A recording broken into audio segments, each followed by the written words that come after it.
নমস্কাৰ, মই প্ৰিয়ংকা প্ৰিয়ম পাঠ কৰিবলৈ লৈছোঁ কবি শ্বৰীফ উজ জামানৰ কবিতা প্ৰকৃতি প্ৰিয়া। আকাশ আৰু পৃথিৱীৰ যুগলবন্দীৰ কি যে এক মধুৰ শুভলগন। প্ৰথম চাৱনিতে প্ৰকৃতিৰ প্ৰেমত সবাৰে মনাজি উচাতন।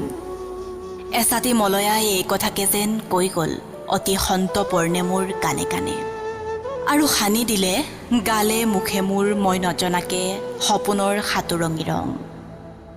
সেউজৰ মাজতে কোন তুমি চিৰসেউজ, কুলু কুলুকৈ বৈ অহা ছন্দোবদ্ধ সুৰে ধৰালৈ নমাই আনি ৰূপান্তৰৰ সোৱাদ। কেতিয়াবা তোমালৈ চাই বুৰ যাওঁ মই কল্পনাৰ মহাসাগৰত। মই যেন আজীৱন দুৰন্ত প্ৰেমিক তোমাৰ, এপলক নেত্ৰে চাই থাকোঁ মই। তোমাৰ প্ৰেমৰ গানে গানে নাচি থকা গছ লতিকাবোৰ, শুনি যাওঁ পক্ষীকুলৰ শুৱনি গীত মাত।